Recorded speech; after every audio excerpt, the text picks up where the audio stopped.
and we are back Hello. officially for the solstice, Officially. Yes. although not on the solstice. So it's a sneak preview of the solstice. Well, I was going to publish this one on Monday, so yes, it's on Yeah, the solstice. for us personally in It's Saturday, Anaheim, yeah. it's Yeah. Saturday.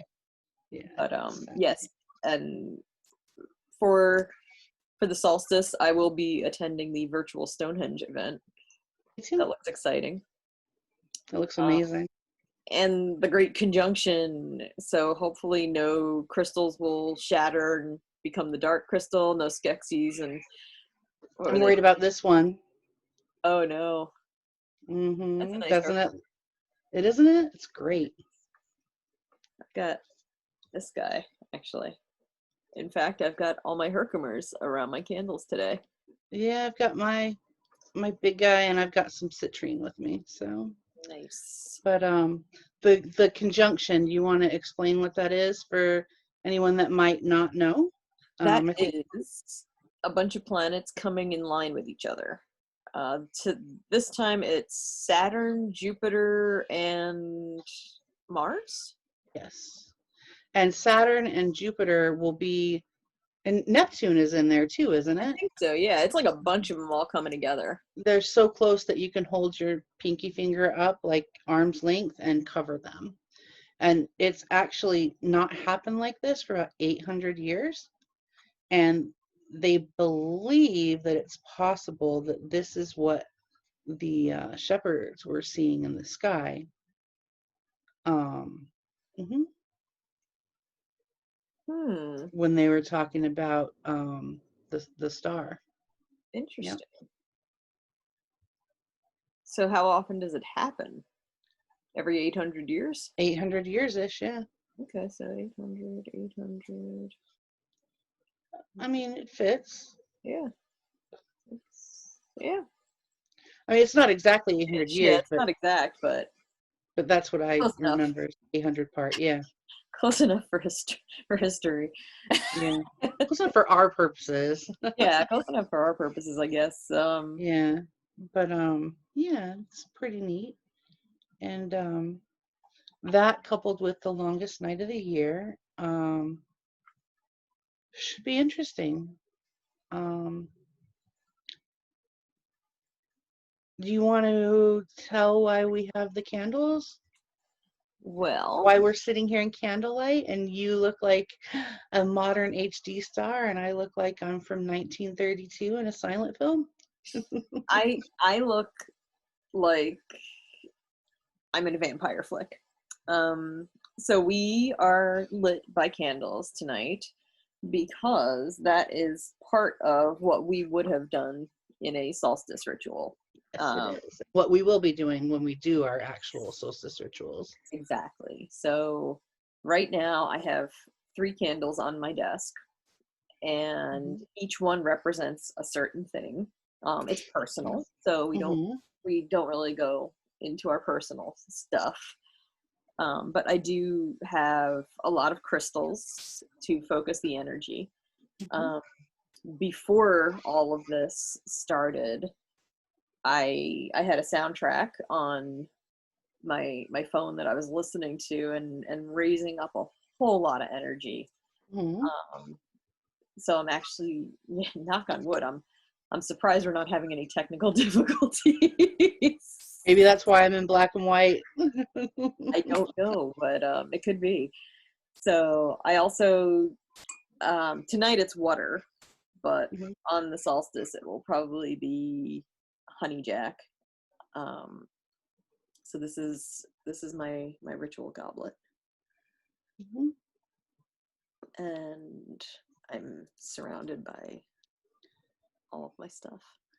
I don't have a fancy ritual goblet, so it's more like red Solo cup for me, but I also take mine outside at the end and leave it out.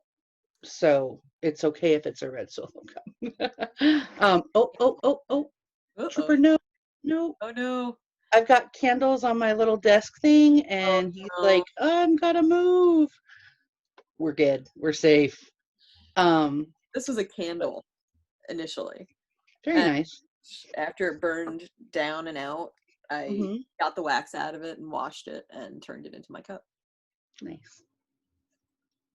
I mean, I have like a real chalice like that I'll use when I have but not for this particular ritual the way that I Yeah. perform it, because I have 4 candles and then I have a 5th, and I actually light that at a particular point to welcome the return of the light,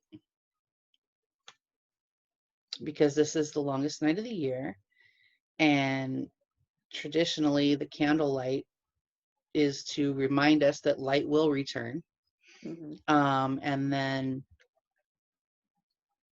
um, I light the other candle to welcome the sun's return, because from here on the nights will start getting shorter and we start moving into the warmer time of year, and we start leaving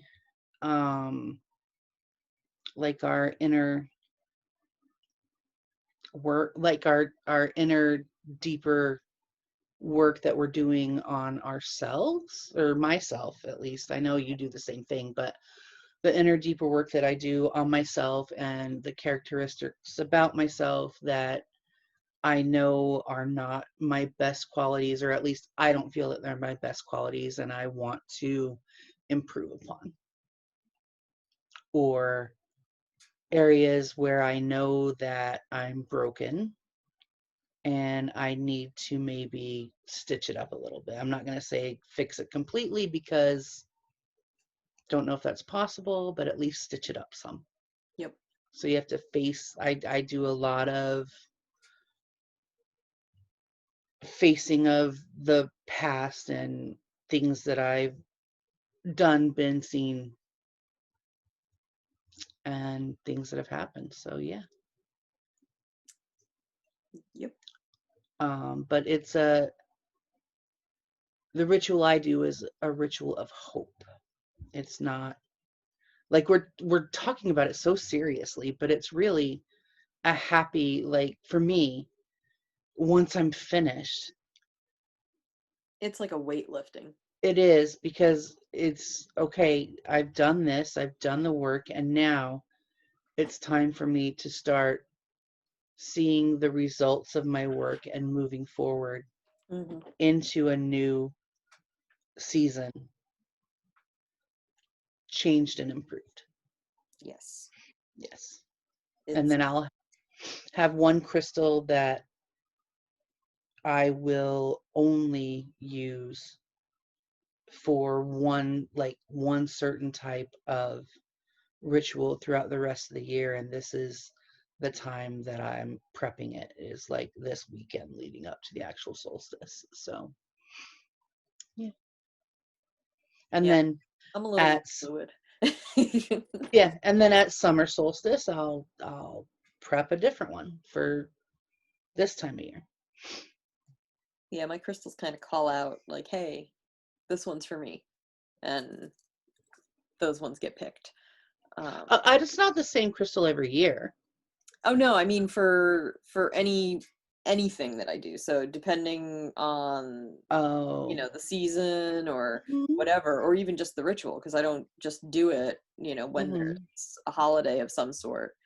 I don't just do the full moons and stuff like that. No, it's It's a whenever, daily practice. yeah, Yeah. it's like whenever I need to do something, every single time it's a different crystal and a different set of crystals. So even just I have like a little pouch that I take and I put under my pillow every night. Mhm. And that one has different crystals in it every night. Mhm. Well, Um, you've seen the freaking rock quarry I sleep with. yes, So, I have. I also have a rock quarry that I sleep with. yeah. But yeah, I mean, like, every stone that I have kind of cycles through, and it's like, Mhm. for this particular night, these are the crystals that called. And then, for tomorrow night, it could be a completely different set. Um, and that's fine. It's the energy, and it's constantly shifting. So for me, it's, Mhm. I'm a Pisces. I'm fluid. Yeah, you are. Um, but I mean, that's the wonderful thing about witchcraft and what we practice is that it is meant to be individual to Absolutely. the person. There's no one right way to do anything. Yeah. It's Everything is going to be totally different. like there comes a point where as you're learning, if all you do is follow the directions, you're doing it wrong. I firmly believe like you learn how things work and how things fit together and things that maybe correspond, but then once you've started learning that stuff, you figure it out for yourself. And Mhm. then even then things can change. Like on say like Tuesdays, citrine could make me feel energetic, but then the very next day it might be carnelian or it's constantly changing because energy is constantly changing and um yeah. Yeah, absolutely. And the candles that I'm using today might be not the candles I use tomorrow, uh, Mhm. because the energy shifted. Mhm. But in order to really focus your intent, you first of all, you have to have your personal intent. What what do you hope to get out of whatever you're looking for? Um, and And, it's like praying, you've got your well, generic stuff, and then you've got the stuff that you specifically ask for. and it's exactly praying. It's just our way of doing it. And the thing that we always have to remember is to be specific because there's a thing called the law of unintended consequences.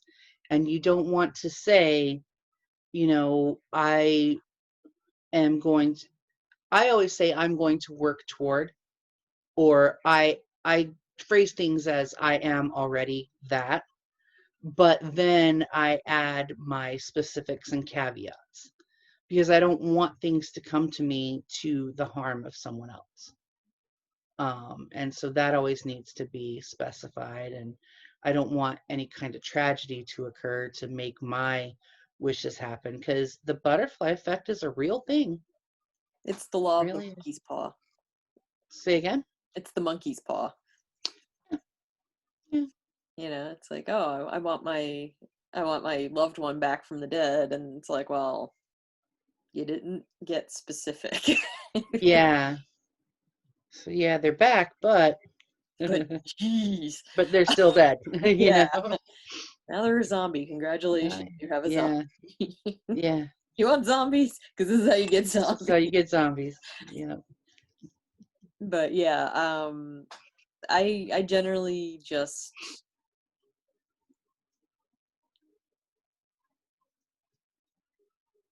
it's hard to put into words how I do it because I don't do words, which is interesting considering I'm a writer.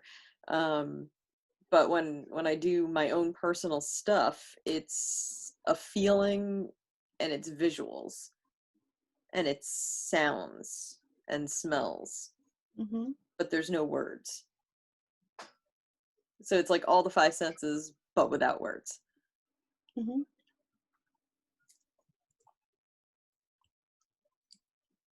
So I don't But I don't do it's like that for some people, yeah. absolutely. For some people, it's a combination of that and words. For other people, it's just words. Yeah. For still other people, it might be visualizing it. Um, I mean, there's a lot of ways that it can work because there's a lot of different energies and they're specific to you, and you just find what works for you and then improve on it because Yeah. it's a constant. Susie and I are constantly learning. Like constantly I'll be like, "Hey, did you read this or did you see that?" And she'll do the same. And I just read an article about String theory. Well, I mean, that's the interesting thing. It's kind of where, quantum science sort of and chaos theory sort of intersect with all of this, because there is energetic fields around everything, and they're starting to find more and more that we do influence energetically. And so there is that butterfly effect where you're just like, and then all of a sudden all these ripple effects start happening. And with the whole, the nutshell version of chaos magic is basically influencing that to work in your favor. Yes. That's the real basic nutshell. Real basic. Real Yes. basic. I mean, it's books and books and books long, but that's the basic gist of it all. Yeah. And then you've got chaos theory, which is basically the same thing, but without the magic element of it. And it gets books and books and books in the other direction, science. So I find it fascinating to look into that. Remember, we talked about watching chaos long enough and eventually you'll see a pattern? Yeah. We talked about that for like 3 days. Oh my God, yeah. That one sentence, we had a 3-day conversation. Yep. So yeah, we're constantly. Absolutely. Yeah, constantly learning. I mean, from as far back as I can remember, I practice in some way, shape, or form without knowing that I was doing it. So like if, we had a drought or something and we needed rain, I could feel that, other than, the ground being dry and stuff getting wilty. Before that even happened, I was like, man, we really need rain.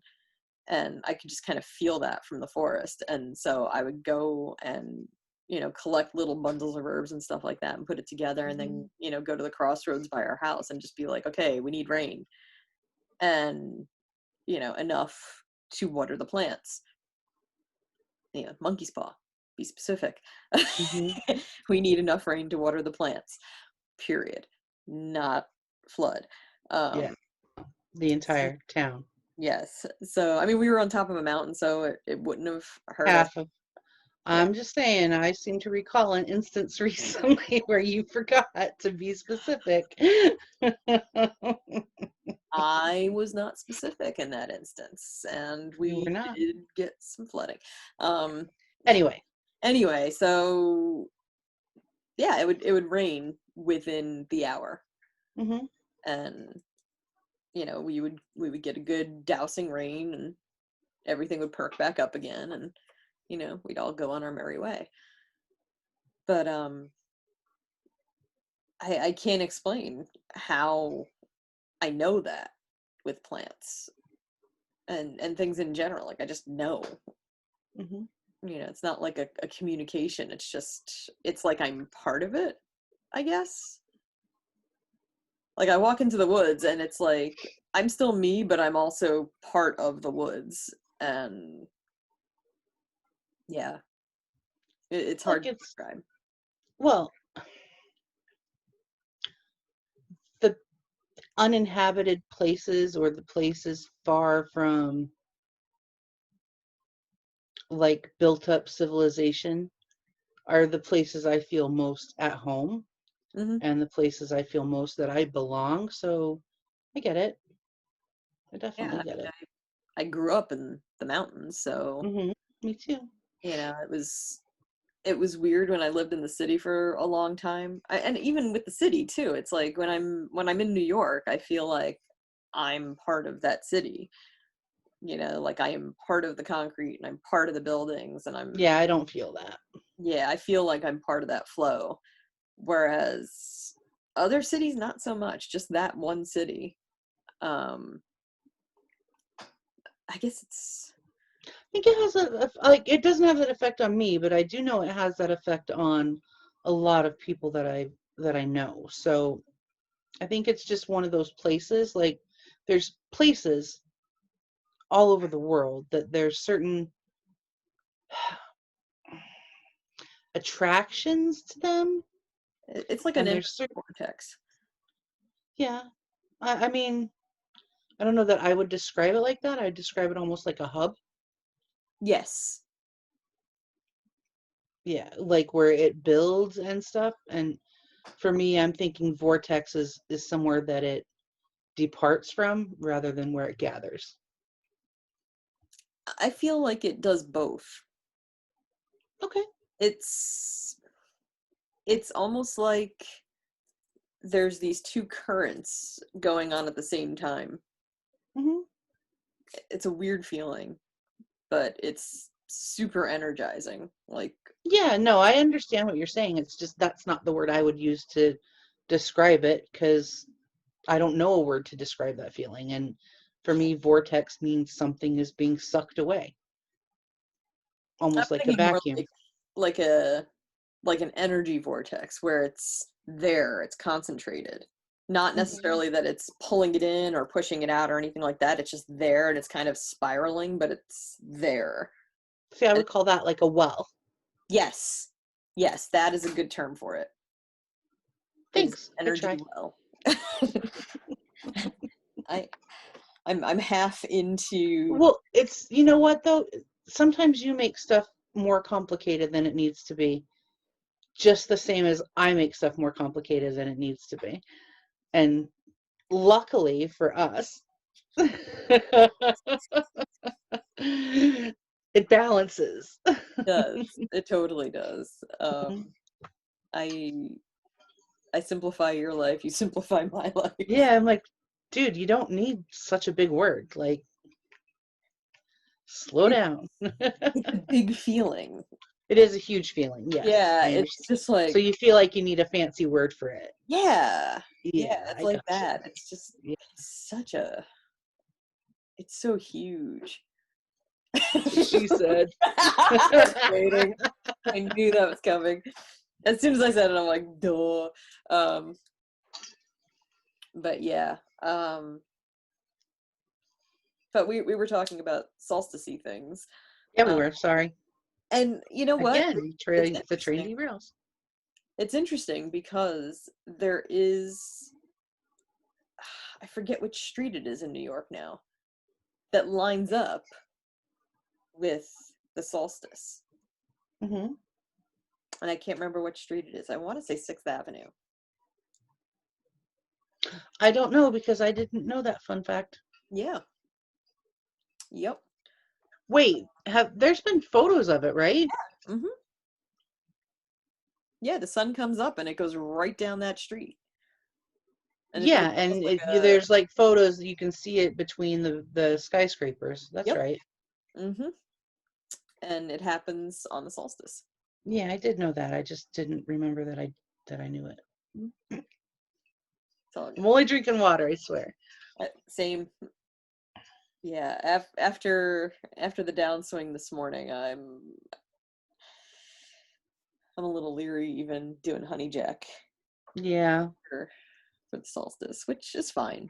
Um, Mhm. honestly, it's been giving me headaches, like having alcohol of any kind lately. So it's just like, but yeah. So part of, I guess we could go into our preparations for the rituals too. Um, I do the day of. I do the whole preparation of the space, the ritual bathing, uh, perfumes, perfume oils, incense, candles.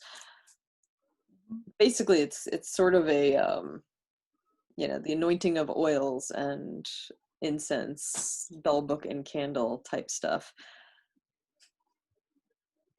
Yep. My roots run deep. Except for not sitting on the beach.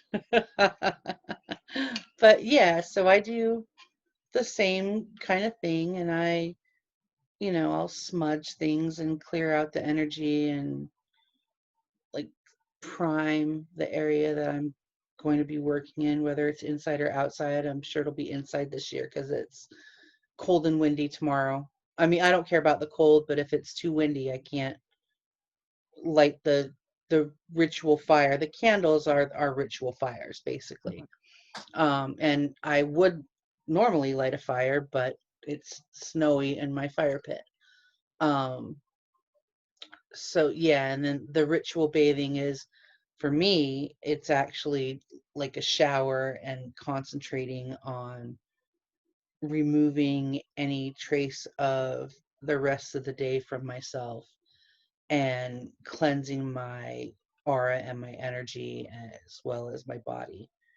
Um, I don't necessarily wear any like special clothes. Like, I know a lot of people have ritual robes and things that they wear. I just, depending on where I'm going to be, if I'm going to be outside, I just make sure I'm dressed warmly enough. And if I'm going to be inside, I make sure I dress in something that's not so flowy that I'm going to catch a rogue flame and go up. You know what I mean? Like, I'm practical about it. Yes, I dress for comfort, as you can see. Yeah. Yeah. And I mean, like, okay, so this, I probably will wear this again, because actually it has all of these symbols, right? And at the bottom it actually says the longest night of the year.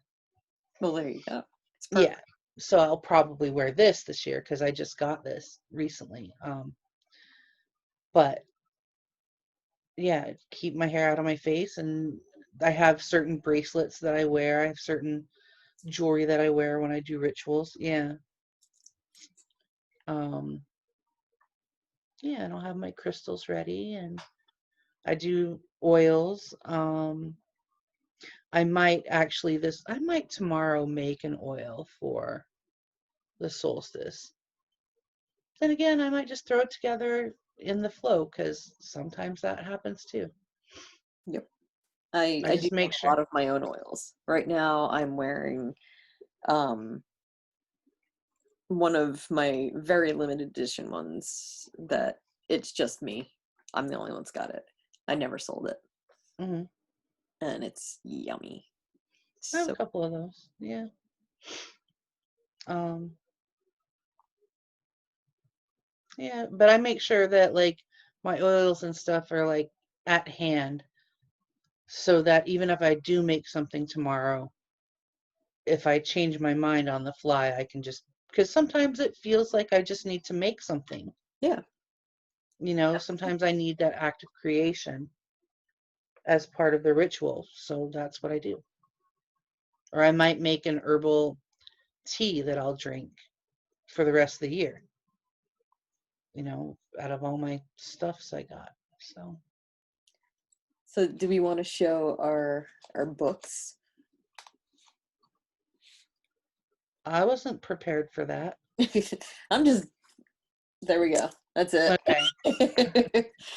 Nothing Like I didn't, crazy. I'm I sure didn't, everybody's like, oh God, it's going to be the Necronomicon. No, it's not the Necronomicon. like I didn't know you were doing that, which I keep my things in multiple books. I don't have like a specific book. I have notebooks for topics, because I do. And then the stuff that I find myself using most often, I will put in one book together. This is literally a mishmash of everything I've learned over the Mhm. last 5 years. Yeah, I have a book like that, but that's not something I don't feel comfortable. Sorry. It's all good. It's all good. I have put in it basically is notes, it's journal entries, it's recipes. You know what I have to do at some point is make chocolate truffles again. Oh, with the Damiana? No, I don't. I don't tend to put herbs because the Damiana might interfere with my prescriptions. So Uh, yeah, I tend to stay away from anything like that. That's gonna. So plus my kid will probably eat it too. So oh yeah, probably. so yeah, pretty much anything that I make, it's got to be like kid proof and Mm, delicious. And yeah. the what did I make? I made the green tea truffles, and I made regular Those are chocolate nice. truffles and the Jack Daniel's truffles. And Mm-hmm. those are really good. Um, yeah, so I may have to make those again. I haven't done those in ages. That's fun. Yeah. So yeah, I'm like a goth Martha Stewart. But without the organizational skills.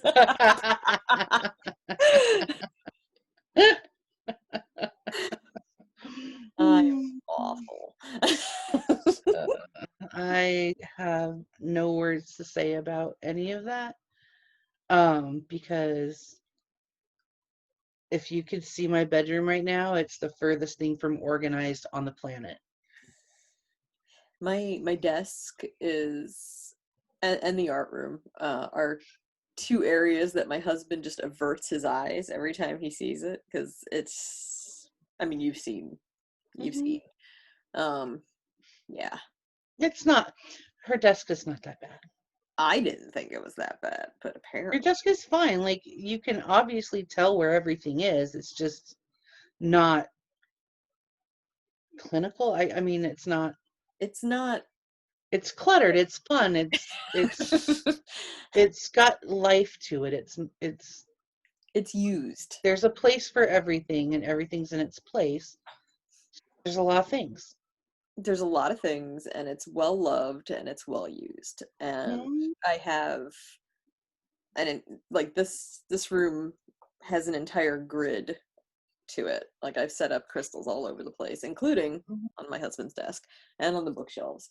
So Does he know that? He maybe. does now. No, he does. So yeah, he's got minimal crystals over there. But there is a connection, and I have them on the other side of the bookshelves too, so it connects. Yeah, mine's throughout my house. Yep, my house is cool. Yeah, you got to make your living space comfortable. Just other people might do that with like fancy photos or whatever, and I do it with rocks and plants. Absolutely, love my plants. Little statues. So as far as our solstice guidelines go, if you came here looking for a how-to solstice, wait, are we supposed to do that? How to? No, I mean, that's the whole point of this video, is there is no step-by-step. There is no how to. You do what feels right. Right, but you learn what the purpose of it is, and then you adjust that to what you need from it. Like, the purpose of it is to welcome the light back to the earth, and this was one of those fire festivals back in the day, and the fire specifically was to welcome the return of the light. And how you choose to do that is up to you. You can wear a crown of evergreens with candles. Which is I shed myself of prior things, because this is when I choose to do it. Other people choose to do it at different times. But the big things, I shed myself of them and step forward anew in that ritual. Yes. Like fresh for the new year, like baby new year. A little diaper. Boss baby. Yeah. There you go. So ultimately, it's you. Figure it out. But if you have questions, obviously we'll answer them.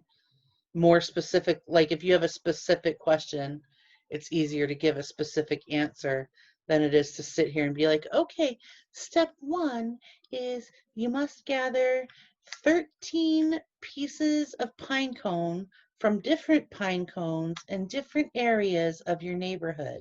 Like, no. You don't need friggin' piece of string from a dog's ass that you face through a graveyard. It doesn't need to be difficult. You know what I'm talking about. Some of those weird. You have to have 77 silver coins. Yeah, you have to buy this $70 chunk of marble. No, Mhm. no, you don't need that chunk of marble. You don't need I anything, mean, honestly. It's nice to have, but nice to have, and if they call to you, absolutely, but you don't need it. they are not required. All that's required is yourself and your intentions. And a number 2 pencil. And sometimes you can just use your finger and write on the dirt. It's true. You work with what you got. It's true. MacGyver it. I'm real good at that. So hopefully you have enjoyed our little peek behind the scenes. And learn something, maybe. I don't know. And hopefully you are having a very wonderful solstice and a happy new year. Yes. Yes. Blessed be.